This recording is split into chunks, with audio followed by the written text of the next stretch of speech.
about the performance from the Faroese team? Yeah, I thought first half they found it possibly a little bit difficult because I thought our movement and the way we rotated the play and circulated the ball was difficult for them, and we got a lot of joy in wide areas and a lot of crosses. But I thought they played better in the second half and made us a little bit more anxious in possession, and as a consequence, I think they probably enjoyed the second half more than the first half. 2-0, is it a good enough result for Manchester City?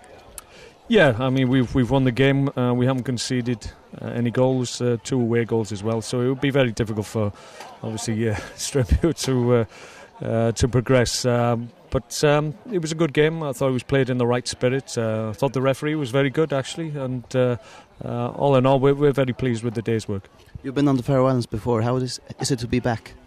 Yeah, I've enjoyed it. I've recognised a number of places since we've come back, and obviously the stadium as well, I know. So yeah, it's been nice to come back, and obviously nice to win again. Okay, Thank you. No problem.